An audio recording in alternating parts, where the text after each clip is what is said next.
다건강 힐링 센터에서 여러분들과 함께 이 안식일 예배를 같이 드리게 되어서 참으로 감사합니다.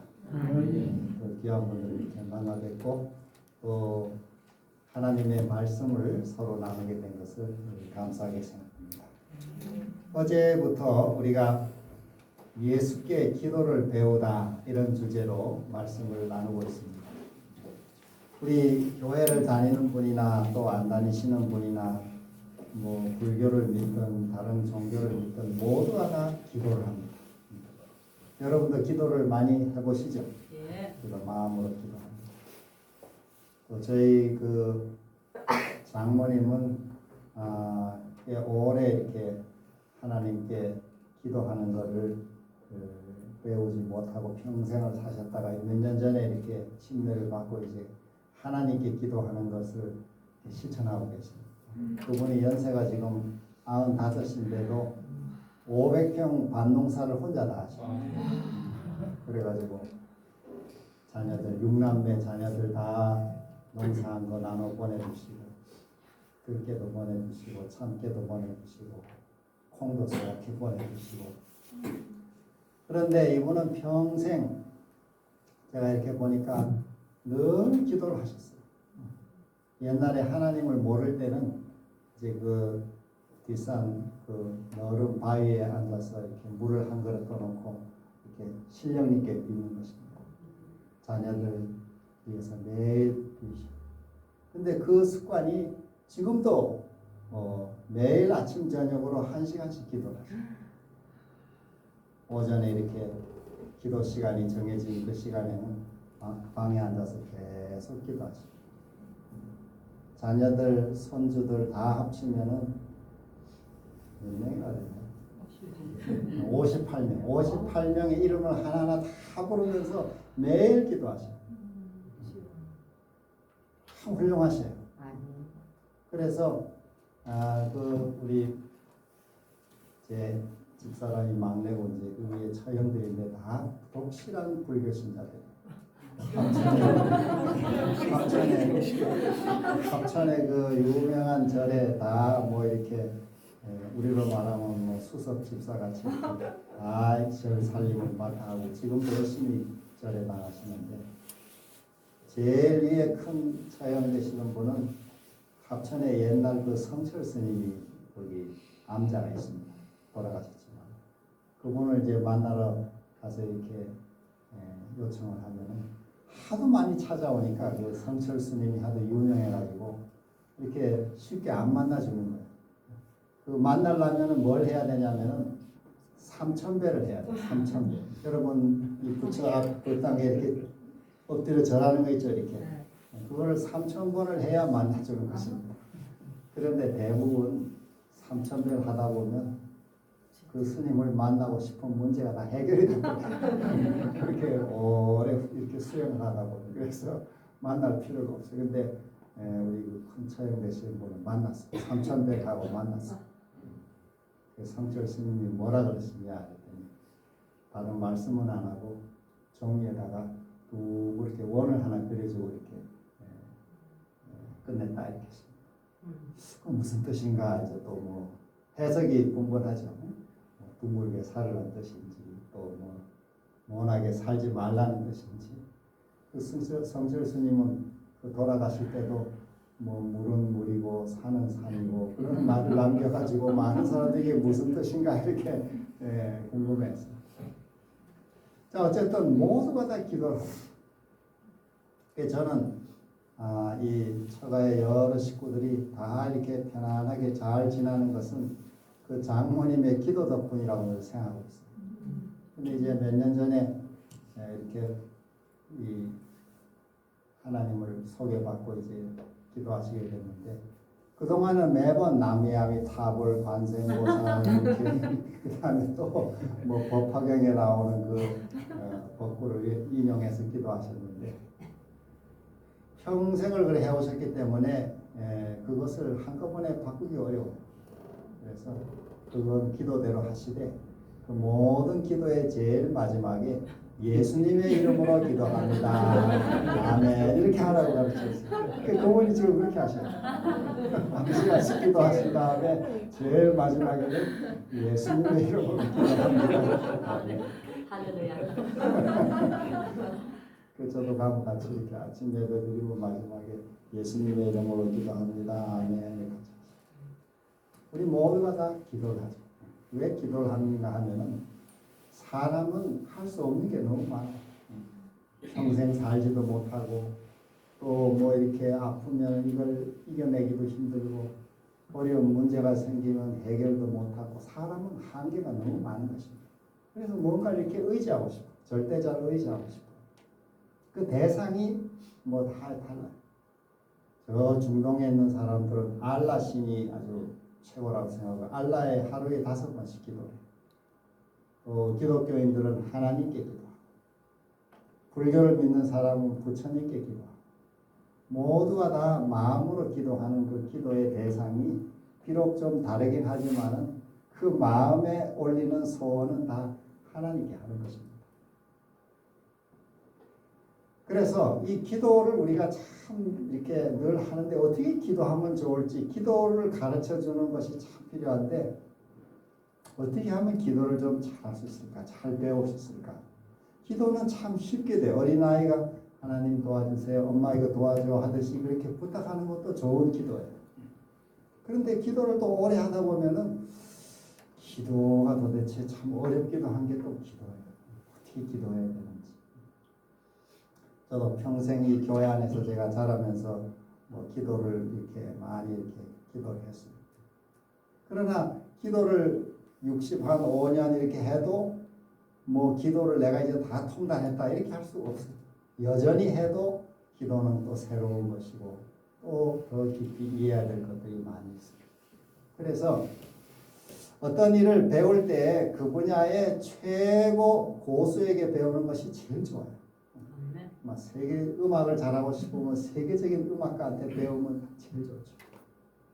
미술도 그렇고 막 세계적인 화가한테 배우면 제일 좋아요. 근데 그렇게 배우려면 돈이 많이 들어가기도 어렵고 그런 대학에 들어가기도 어렵고 돈이 많이 들어요. 근데 이 기도는 참 우리가 다행인 것이 그 어디 비싼 대학에 가서 기도를 전공해가지고 배워야 되는 게 아니고 누구나 쉽게 배울 수 있도록 하나님이 성경에 가르쳐 줬어요. 우리 기도 가운데 최고의 스승이 예수님이에요. 네. 제일 훌륭한 기도자가 예수님인데 그 예수님이 기도를 가르쳐 줬어요. 기도는 이렇게 해라 하고 가르쳐 줬어요.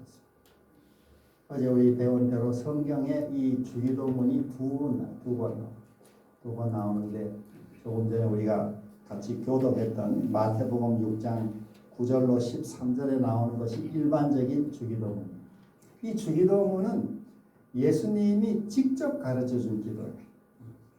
뭐든지 직접 사서 하는 게 제일 귀하죠. 그래서 예수님이 직접 가르쳐 준 기도이기 때문에 이게 참 중요한 기도예요. 그리고 이 기도는 완전 초보자도 할 수 있고 아주 뭐 오래 신앙을 한 사람도 있고 모두가 다 이 기도를 통해서 유익을 얻을 수 있어요. 이게 참 신비한 기도예요. 그리고 이 기도가 간단해. 이렇게 아주 복잡하지 않아요. 간단하게 되어 있어요. 제가 여러분과 이 주기도문에 대해서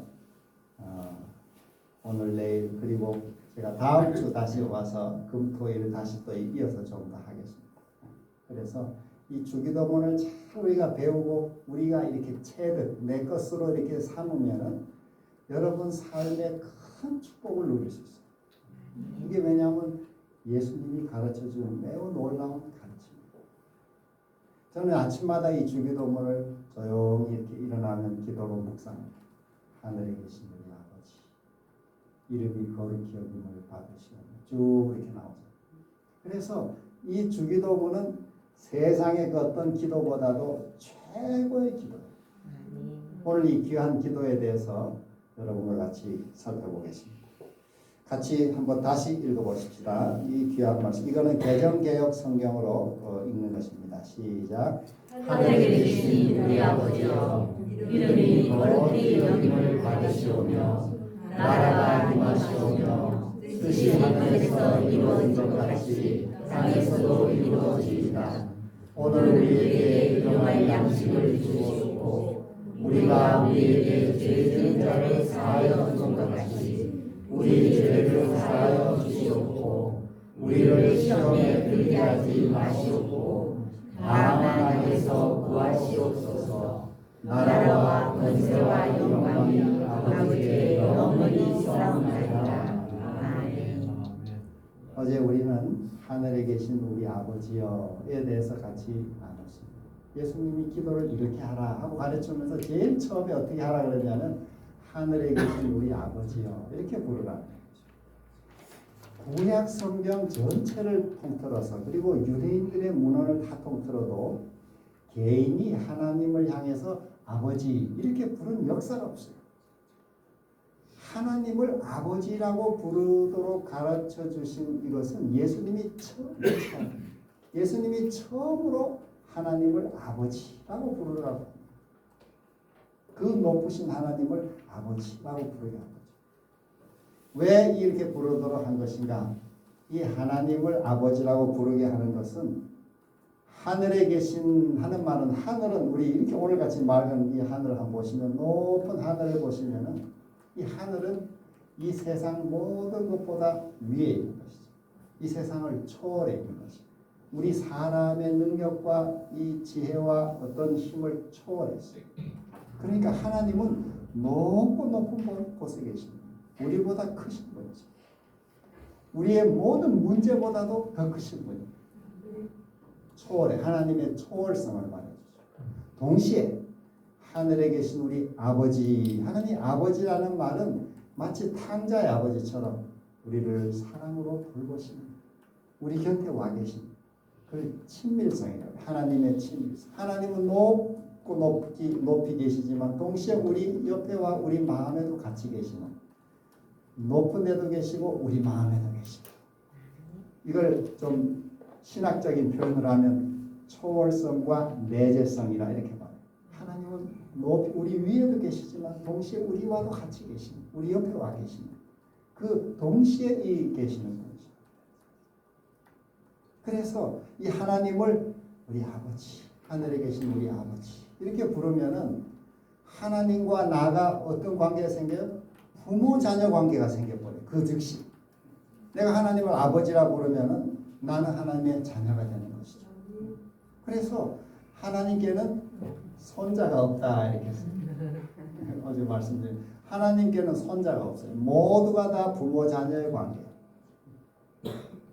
여러분에게도 하나님은 아버지고 저도 아버지고 또 여러분의 자녀들도 하나님께 아버지 하니까 하나님과 그 자녀가 손자 부모 관계 부모 자식 관계 여러분의 손주가 하나님께 아버지 이렇게 기도하면 여러분의 손주와 하나님은 부모 자녀 관계 다 그래서 하나님께는 부모 자녀 관계 이 주기도문을 우리가 차근차근 묵상하고 기도하시면은 이거는 사랑스러운 아버지와 함께하는 자녀의 기도죠. 자 오늘은 저희가 그 다음 말씀 한 구절을 같이 살피겠습니다. 이름이 거룩히 여김을 받으시오며 주기도문은 크게 세 부분으로 되어 있다고 말씀드렸어요. 첫째는 서로 하늘에 계신 우리 아버지여 이렇게 나오고 그 다음에는 그 사이에 청원 기도 요청하는 청원이 6가지가 나와요. 하나님께 청원하는 게 3가지가 나오고 사람의 청원이 3가지가 나와요. 그 다음 제일 마지막 세 번째 마지막은 송명 결론으로 나라와 권세와 영광이 아버지께 영원히 쌓옵나이다. 아멘. 이렇게 끝나요. 그래서 이 주기도문은 그 내용이 매우 간결하지만은 참 깊은 의미들이 담겨 있어요. 하나님께 대한 청원이 3가지, 이어서 사람의 청원 3가지, 그리고 마지막 결론. 오늘은 하나님 청원 중에 첫 번째, 이름이 거룩히 여김을 받으시오며 하는 이 기도에 대해서 생각해 보겠습니다. 하늘에 계신 우리 아버지, 이름이 거룩히 여김을 받으시오며 우리 말에는 다 나라가 임하옵시고 뜻이 임하옵시고 근데 그 앞에 뭐가 다 생략됐냐면 아버지의 이름이 거룩히 여김을 받으시고 아버지의 나라가 임하시고 아버지의 뜻이 이루어지게 해주십시오. 이런 기도가 다 들어있어요. 자, 하나님의 이름이 거룩히 여김을 받으시오며 주기도문의 첫 번째 고백이죠. 이 주기도문은 가장 완전한 기도고 모범적인 기도입니다. 예수님은 우리가 기도를 시작할 때 하나님 이것도 주시고 저것도 주시고 뭐 이거 해주시고 저거 이렇게 기도하지 말고 처음 시작을 하나님의 이름의 영광을 먼저 구하라 했어요. 이름이 거룩히 여김을 받으시오. 그래서 주기도문의 순서를 보면은 하나님 청원이 먼저 나와요. 그리고 우리 사람의 필요를 구하는 것이 그 다음에 나와요. 우리가 기도하는 참 좋은 가르침이죠. 우리 기도할 때 하늘에 계신 우리 아버지 이렇게 부른 다음에는 하나님의 이름이 거룩히 여김을 받으십시오. 이렇게 기도하라. 자, 이 이름이 거룩히 여김을 받는다 하는 말은 무엇인가 하면 성경에서 이름은 그 성품, 또 그 어떤 존재, 또 그 권위, 명예, 본질을 의미하고 있어요. 그래서 우리 성경을 쭉 읽다 보면은 하나님의 이름이 영광을 받으십시오. 이런 구절들이 나와요. 그리고 그분의 이름이 능력이 있으며 그분의 이름이 구원을 가져다 준다. 그분의 이름이 영원히 존재한다. 이런 말이 나오는데 그거는 그 이름은 그 존재 자체를 가리켜요. 그래서 우리가 어떤 사람의 이름을 생각하면은 그 이름은 그 사람의 존재 전체를 가리키죠. 그래서 하나님의 이름이 거룩히 여김을 받게 해주십시오 하는 말은 하나님 세상 속에서 하나님의 이름이 참으로 거룩하게 높임을 받으십시오 이런 뜻입니다. 하나님의 이름이 높임을 받게 합니다. 사실 하나님의 이름은 그 자체가 이미 거룩하시죠. 그렇지만은 우리의 삶을 통해 하나님의 이름이 높여지게 해주십시오 이런 뜻입니다. 여러분의 자녀가 아주 유명한 국제대회 1등상을 받아왔다 이러면 어떻게 돼요? 응? 여러분도 같이 이렇게 올라가죠. 여러분의 손주가 어디 콩쿠르에 가서 막 유명한 1등을 받았다는 거. 이게 다 그 자녀가 잘함으로 부모가 영광을 받는 것입니다. 그와 같이 이 주기도문의 첫 번째는 우리의 삶이 하나님께 영광을 돌리도록 하나님의 이름이 높여지도록 해주십시오. 이런 기도가 이 첫 번째 기도에 들어있는 것입니다. 자, 이름을 거룩히 여긴다는 뜻은 첫 번째로는 경외심으로 하나님을 모시는 것입니다. 어떤 사람들은 이 영어에도 그런 표현이 많아요. 예수님 이름, 지저스 이런 말이 그냥 뭐 경외심이 아니라 그냥 그냥 막 대화 속에 이렇게 나와요. 그 외국 영화들 보면 이렇게 나오죠. 그래서 그 예수님의 이름을 귀하게 여기지 않고 그냥 뭐 하나의 재수 없다든지 뭐 어떤 때는 또 뭐 기분 나쁘다든지 뭐 이럴 때 그냥 막 써요. 그렇게 하는 것은 하나님의 이름을 거룩히 여기는 것이 아니에요. 하나님이 크고 높으신 이 온 우주를 창조하신 하나님이심을 믿고 경외심을 가지고 하나님을 대하는 것입니다. 우리 마음에서 이런 경외심을 잃어버리게 되면 하나님께 대한 경외심을 잃어버리게 되면 사람에 대한 공경심도 없어지게 됐어요. 그래서 하나님을 경외하는 마음으로 그렇게 돼야 돼요. 이것이 우리가 이름을 거룩히 여기는 하나 방법이죠. 두 번째로는 삶으로 하나님을 드러내는 것입니다.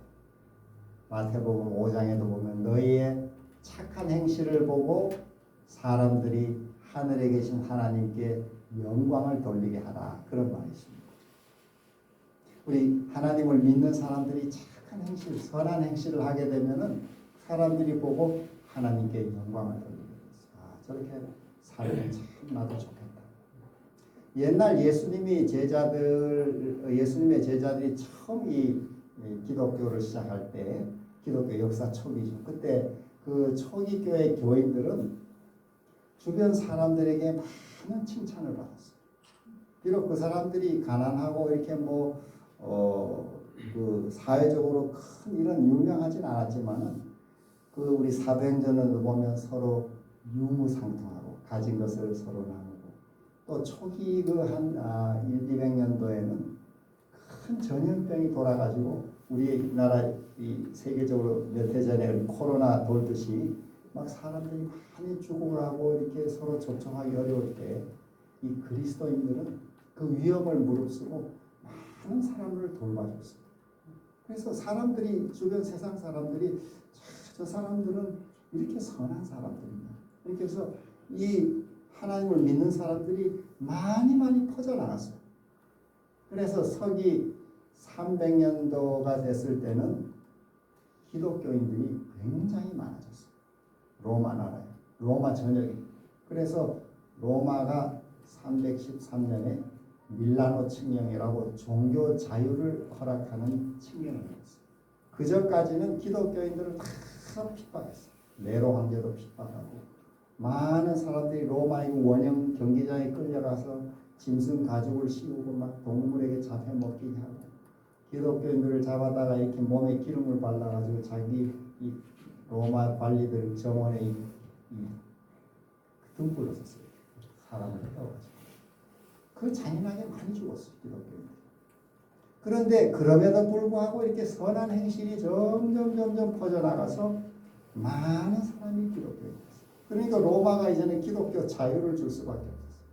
그리고 392년에 우리 데오도시우스 로마 황제 때는 기독교가 로마 나라 전체 종교가 됐어요. 국교가 됐어요. 로마 국교. 그걸 우리가 로마 가톨릭이라고 해요. 로마 나라가 전체가 기독교 국가가 됐어요. 그렇게 핍박하던 종교가 이렇게 로마의 국교가 된 거는 그 그리스도인들의 삶으로 하나님을 나타냈기 때문에. 그래서 많은 사람이 감화를 받아서 나도 저렇게 살고 싶다. 기독교인들의 삶을 보니까 너무 행복하고 또 잘 서로가 가정이 잘 지내고 이웃을 위해서 봉사하고 정직하고 이런 모습을 보고 사람들이 감화를 받아서 그리스도인들이 됐어요. 우리가 이런 삶으로 하나님을 잘 드러내는 것이 하나님의 이름을 거룩하게 여기는 것입니다. 그 다음에 또 내 뜻보다도 하나님의 뜻을 먼저 선택하는 것이 하나님의 이름을 거룩히 여긴다 하는 것입니다. 반대로 하나님의 이름을 욕되게도 할 수 있습니다. 성경에 보면은 저 에스겔 36장 20절에 너희가 이방 가운데서 내 거룩한 이름을 더럽혔다. 하나님의 이름을 어떻게 더럽힐 수 있습니까? 우리도 그렇죠. 우리 자녀들이 사회에 나가 살면서 부정한 일에 빠지고 큰 잘못을 하고 죄를 짓고 이렇게 하면은 그 자녀가 어떻게 부모의 이름을 더럽히는 것이죠. 아까 말한 것처럼 좋은 일은 뭐 큰 선한 일로 좋은 상을 받아오면 부모를 영광스럽게 하지만은 자녀가 또 제대로 못하면 부모의 이름을 더럽히는. 여기 성경에도 보면은 너희가 이방 가운데서 내 거룩한 이름을 더럽혔다. 예를 들면은 요즘에 그런 일들이 왕왕인데 교회가 막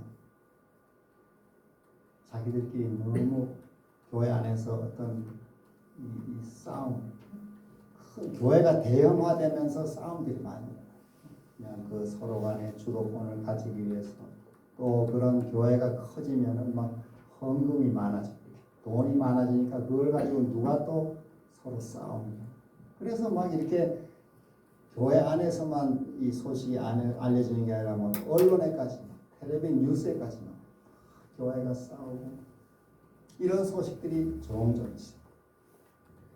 자, 그 다음에 믿는 사람이 신뢰를 잃어버려요.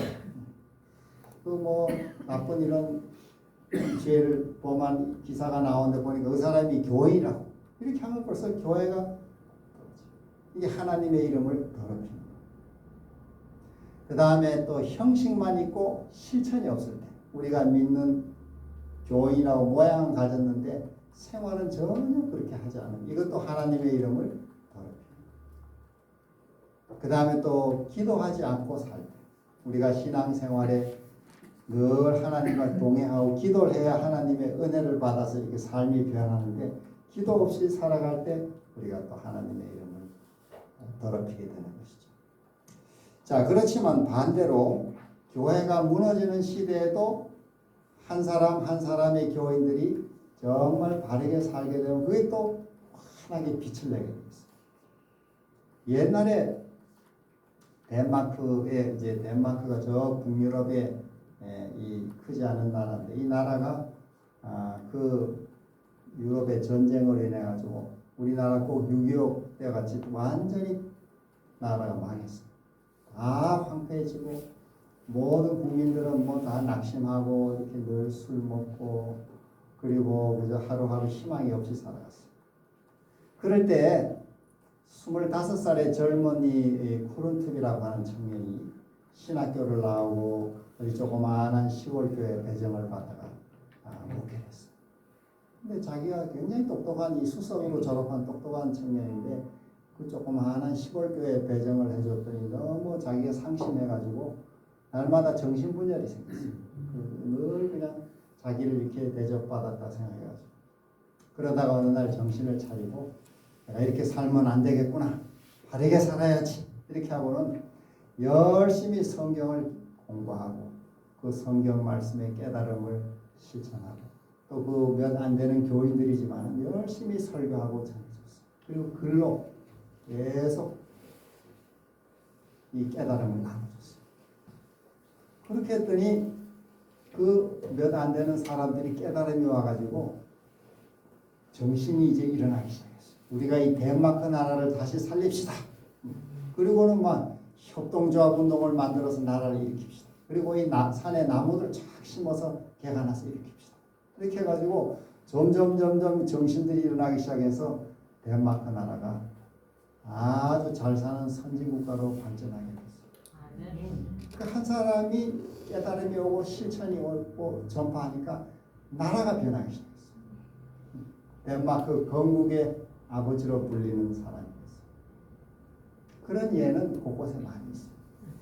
오늘 여기 계신 우리 한 분 한 분도 이름이 거룩히 여김을 받으시오며 우리 주기도문을 드릴 때마다 우리의 삶을 통해서 우리도 하나님께 영광을 돌리고 이웃들에게 좋은 감화를 끼칠 수 있는 그런 삶을 우리가 살 수 있기를 소망합니다. 아멘. 자, 그러면 어떻게 하나님의 이름을 거룩하게 할 수 있을까요? 자, 우리 몇 가지 한번 생각해 봅시다. 첫째는 하나님을 가장 높이는 마음으로 사는 것입니다. 우리 이 하나님을 믿는 마음의 제일 중요한 것은 자기 자신을 항상 부인하는 것입니다. 이 죄의 마음은 그 중요한 핵심이 자기 욕심입니다. 자기 중심대로 사는 거예요. 뭐든지 내 이름을 높이고자 하고 내 어떤 여기 명예를 생각하고 내 성공을 생각하고 나 자신의 이익을 생각하고 이게 죄의 생각이에요. 이게 본능적으로 되어 있어요. 그런데 하나님을 믿는 기도의 삶은 어떤 삶인가? 이게 항상 이타적으로 사는 거예요. 다른 사람을 위해 봉사하고 또 여러분이 같은 일을 하셔도 가정 안에서 가족들을 섬기는 마음으로 또 우리 이곳에 와서 제가 이렇게 늘 보면서 정말 이렇게 서로를 위해 봉사하는 아름다운 모습들을 늘 보게 돼요. 그게 주기도문의 이 귀한 정신을 따라 사는 거죠. 그것이 하나님의 이름을 거룩히 여기는 것이고 하나님의 영광을 드러내는 삶을 사는 것입니다. 자, 그 다음에 예배와 기도를 우리가 진지하게 드립니다. 그분의 이름을 높이는 그 삶은 예배의 자리에서 또 성경 읽기와 기도하는 시간에 우리가 하나님의 이름을 진지하게 경외심을 가지고 대하는 것입니다. 그래서 우리가 예배하고 기도하고 찬양하고 이 모든 것이 다 하나님의 이름을 높이는 거룩한 시간이에요. 자, 그 다음에 우리 말과 행동으로 하나님의 이름을 높이는 삶입니다. 첫째는 자신을 낮추는 것입니다. 우리 인간관계에서 참 좋은 그 태도 가운데 하나가 뭔가 하면 자기를 낮추는 거예요. 겸손하게 살아요. 그 다음에 두 번째는 거짓 없이 진실하게 말하고 행하는 거예요. 진실하고. 셋째는 원수까지도 사랑하라 하신 주님의 마음을 따라서 우리가 이웃을 사랑하는 것이죠. 그 다음에 또 네 번째로는 용서받은 자로서 다른 사람을 용서하는 우리 삶을 실천합니다. 우리가 몸이 이렇게 좀 힘들어지는 것 중에 하나는 용서하지 않는 마음을 계속 가지고 있으면 그 마음이 우리의 몸을 또 망가뜨립니다. 그래서 우리가 하나님의 은혜를 힘입어서 용서하는 마음을 실천하는 것입니다. 그 다음에 하나는 원망하는 대신에 모든 것에 감사하는 삶을 삽니다. 모든 것에 감사하는 마음. 그래서 감사하는 마음을 실천해가지고 몸이 낫고 병이 나은 사람들이 많이 있어요. 제가 어떤 글을 읽어보니까 일본의 어떤 장교가 2차 대전 끝나고 고향에 돌아왔는데, 해군 장교로 나갔던 사람이 고향에 돌아왔는데, 고향에 돌아왔더니 동네 사람들이 다 이 장교를 욕하는 거예요. 네가 제대로 못해갖고 우리나라가 일본이 망했다고. 그래서 이 장교가 그냥 매일 사는 게 고달팠어. 나가면 사람들이 비난하고 손가락질하고 막 화도 나고 그래가지고 몸에 이제 병이 들었는데 이 목만 움직이고 전신이 마비가 됐어요. 전신이 마비. 쓰지를 못하는. 그래서 그 당시 일본의 유명한 의사를 찾아가서 이렇게 상담했더니 그 의사가 꼭 낫고 싶냐고. 그렇다고. 그러면 내가 처방한 대로 하겠냐고. 하겠다고. 그랬더니 뭘 하라 그러냐면 오늘부터 집에 가서 감사합니다를 하루에 10,000번을 하라는 거야. 10,000번. 근데 자기는 마음에 감사하는 마음이 하나도 없어. 원망이 아니 분노가 꽉 찼어. 그런데도 이제 나으려면 그렇게 하라 그러니까 자기가 실천하기 시작했어. 그래가지고 입이 안 떨어지는데 막 감사합니다 이렇게 하다가 조금 하다가 이제 점점 감사합니다를 몇 마디씩 했는데, 그렇게 하기를 한 달 정도 지났는데 이 사람은 뭐 침대에 누워서 목만 움직이니까 그 말로만 감사합니다 그러지. 근데 한 번은 이제 가을이 돼가지고 그 아들이 그 뒤에 있는 감나무에 감을 따서 2개 담아가지고 아버지 좀 드시라고 이제 방에 가지고 왔어요. 아버지 감 드세요. 그랬더니 이 아버지가 습관적으로 습관이 돼가지고 감사합니다. 감사합니다. 그리고는 이렇게 그 주는 감을 받으려고 손을 내밀었는데 손이 나온 거예요. 손이 움직이게 뻗는 거예요. 놀라게 됐어요. 그러더니 그 다음에 점점 다른 손도 이렇게 움직이고 다리도 움직일 수 있게 되고 몸이 이제 다 풀리게 됐다. 유명한 이야기가 있어요. 그러니까 하나님을 모르고도 우리가 감사하는 마음을 계속 이렇게 말로 해도 효과가 있다고 그러는데, 우리가 하나님을 믿고 감사하는 마음을 늘 하나님께 감사하는 마음을 가지면 우리의 치료가 훨씬 빠르죠. 이게 우리가 말과 행동으로 하나님을 높이는 삶이라고 할 수 있습니다. 자, 우리의 이제 결심을 한번 다져보겠습니다. 하루에 기도할 때 내가 하는 말이 주의 이름을 거룩하게 하소서. 내가 만나는 사람에게 하나님의 사랑을 보여주소서. 주님, 제 존재와 오늘의 선택이 당신을 높이게 하소서. 이렇게 아침에 하루를 시작할 때 하나님 오늘도 하나님의 이름이 거룩히 여김을 받으십시오. 이렇게 할 때는 내 삶을 통해서 하나님께 영광을 돌릴 수 있게 해달라고 기도하는 것입니다. 오늘 내 삶이, 하루 삶이 생각하고 말하고 행동하는 모든 것이 하나님께 영광이 될 수 있다. 그것이 오늘 말씀드린 우리가 이웃을 사랑하고 용서하고 또 우리 선을 베풀고 기회가 있을 때 그렇게 할 때 우리 삶의 이 모습을 통해 하나님께 영광을 돌리게 되는 것입니다. 이것이 이름이 거룩히 여김을 받으십시오 하는 기도의 내용이라고 할 수 있어요. 첫 번째 기도의 내용이죠. 자, 그러므로 여기 산상보원이라는 책에도 그러므로 그대는 생활 하나하나에서 하나님의 이름을 나타내야 한다. 만일 생활과 품성으로 하나님의 생애와 품성을 나타내지 않으면 그대는 그분의 이름을 거룩하게 할 수 없고 그분을 이 세상에 나타낼 수 없다. 그러니까 우리가 하루하루 사는 삶이 하나님의 이름을 이렇게 높이는 삶이든 아니면 하나님의 이름을 더럽히는 삶이든 둘 중에 하나가 되는 것이죠. 그래서 오늘 하루를 시작할 때도 오늘 하루 제 말과 생각과 행동이 하나님께 영광이 되게 해주십시오. 그게 이제 이름이 거룩히 여김을 받으시오며 하는 기도의 중요한 내용이 되는 것입니다. 다른 말로 하면은 이렇게 서로 이렇게 마음에 질문해 보면 좋아요.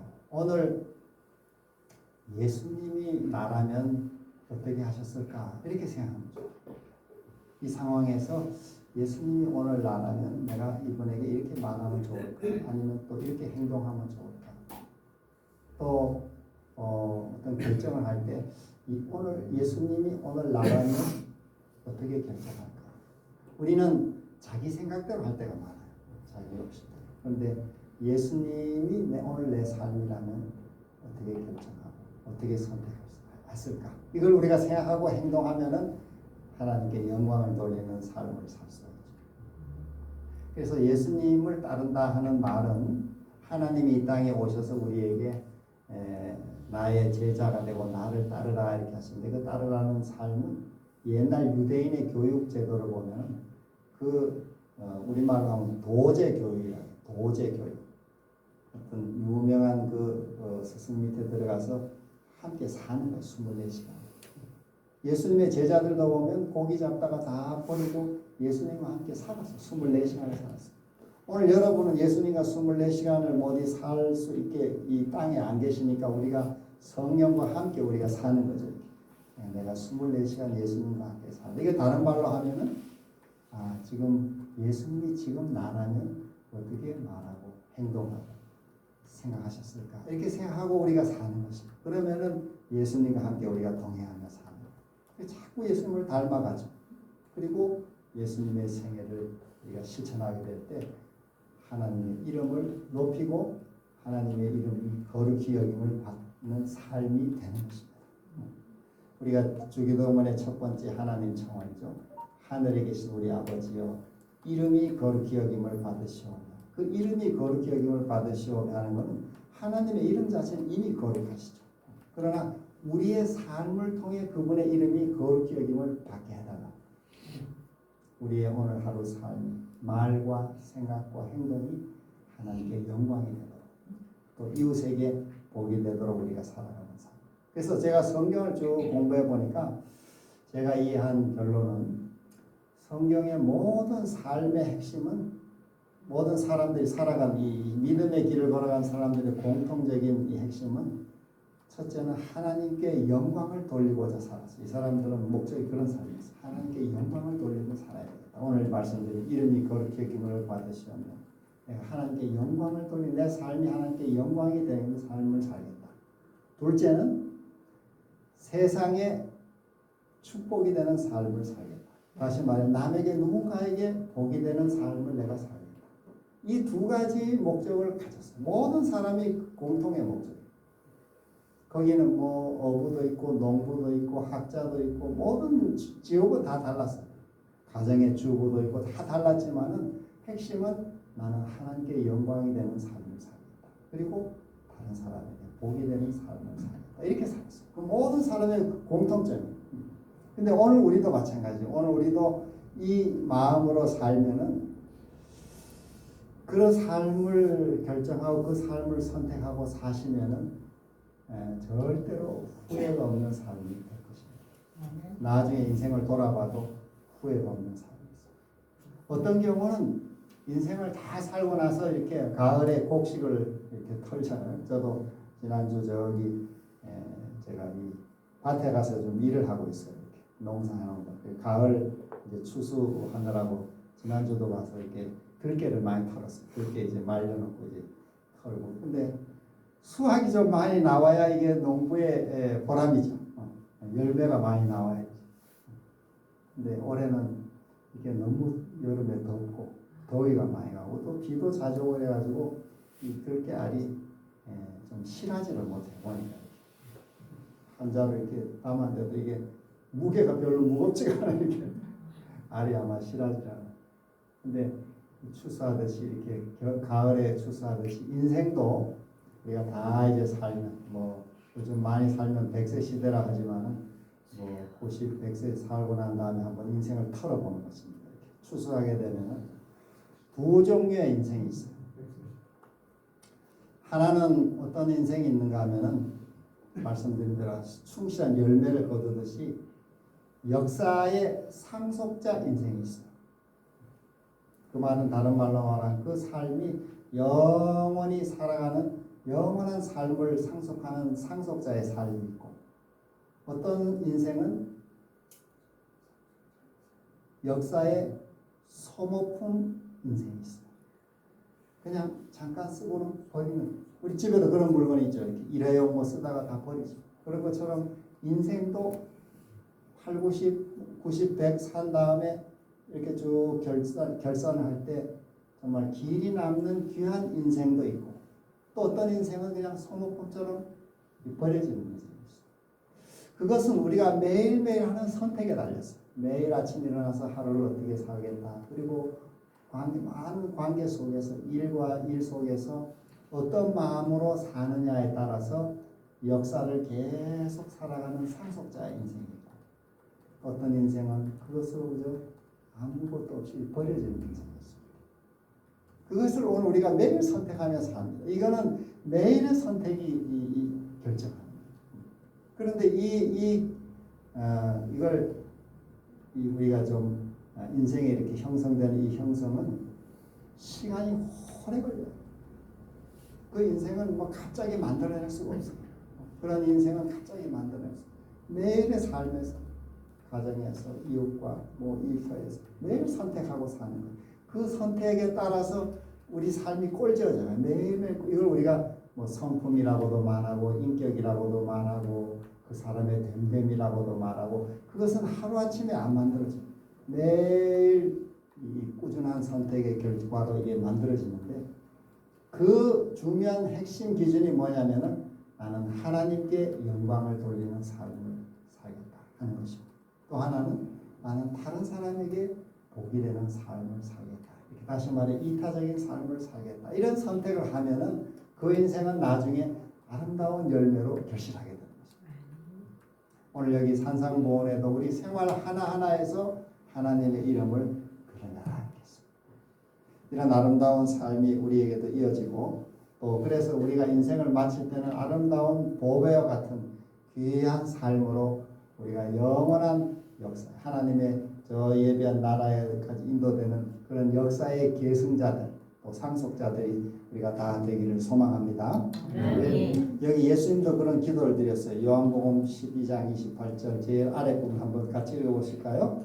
아버지여, 아버지의 이름을 영광스럽게 하옵소서. 예수님도 이 땅에 오셔서 우리의 모범으로 매일 아버지 이름이 영광이 되도록 그렇게 기도하셨어요. 우리도 그렇게 살라는 것이죠. 자, 그러면 오늘 이름이 거룩히 여김을 받도록 기도하는 기도의 구체적인 삶의 한 가지만 여러분과 나누고 시간을 마무리하겠습니다. 자, 우리 전에도 와서 제가 한번 여러분에게 공식으로 드린 공식인데, 그것은 뭔가 하면 로마서 12장 14절 같이 한번 읽어봅시다. 시작. 너희를 기뻐하는 자를 축복하라. 축복하고 저주하지 말라. 우리 살아가면서 하나님의 이름을 거룩하게 하는 삶의 참 중요한 실천 중에 하나는 인간관계에서 내게 손해를 끼치든 억울하게 하든 또 나를 힘들게 하든 이런 사람을 원수를 원수로 바로 갚지 말고, 악으로 악을 갚지 말고 여기 나를 핍박하는 사람을 축복하라. 성경이 그렇게 됐어요. 근데 이게 참 어려운 일이죠. 어려운 일. 저도 뭐 이렇게 저한테 뒤에서 저를 험담하고 이런 얘기를 제가 좀 다른 사람한테 간접적으로 들으면은 막 열이 머리부터 올라요. 요즘 말로 막 머리 뚜껑이 열려가지고 막 즉시 막 한바탕 하고 싶은 마음이 생겨요. 그런데 여기 성경은 그렇게 바로 갚지 말라 했어요. 심지어 너희를 핍박하는 사람 가지고 축복하라. 저주하지 말라. 우리 마음은, 죄의 마음은 저주하고 싶어. 저 사람 그냥 가다가 뭐 망하고 뭐 어떻게 돼버려 이렇게 하고 싶지만 그렇게 하지 말라. 성경은 그렇게 하지 말라. 이게 하나님의 이름을 거룩하게 하는 삶이라 하겠습니다. 자, 이걸 제가 공식으로 만든 게 군대 출근. 분대축이 뭐냐 하면 분노 대신 축복하라. 아멘. 우리가 분노하고 싶을 때가 많아. 저도 뭐 이렇게 그런 마음이 자꾸 들 때가 있잖아요. 그러나 우리가 분노하지 말고 축복하라. 분노 대신 축복하라. 그래서 제가 그런 인간관계들이 생길 때 우리 삶에 이 가족들 간에도 그런 마음이 생길 때가 있어요. 가족이 화나게 하면 더 화가 나죠. 그럴 때 우리가 대신 축복하라. 또 직장에서도 이렇게 관계가 힘들 때가 있어요. 그럴 때는 힘든 관계를 대처하는 공식이에요. 제가 만든 공식이에요. 성경절을 기초해서 만든 공식. 분노 대신 축복하라. 근데 저도 한 20여 년 제가 이걸 이렇게 실천을 쭉 해보니까 도움이 굉장히 많이 되고 있어요. 그런 관계 속에서 늘 사랑을 축복합니다. 그래서 좀 더 제가 아침마다 이렇게 좀 관계에 이렇게 아직도 원만치 않은 관계 가진 사람들을 제가 쭉 이렇게 제 기도 노트에 적어놓은 사람이 있어요. 아침마다 쭉 하나님께서 이분들 가정 오늘 이 사람 축복하시고 이 사람 가정을 축복하시고 하는 일을 축복하시고 제가 아침마다 축복기도를 해요. 축복기도. 그럼 아마 세월 속에 하나님이 성령으로 자꾸 역사해 주시고 근데 말로는 이렇게 쉽게 화해가 잘 안 돼요. 그러나 그런 힘든 관계에 대해서 분대축, 분노 대신 축복하는 거예요. 축복.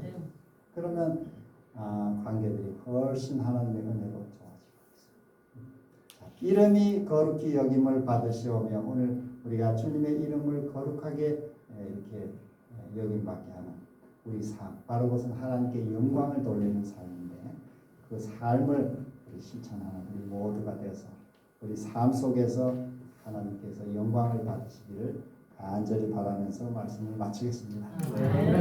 기도하고 참여하십니까? 기도하고 마칠까요? 하늘 아버지 오늘도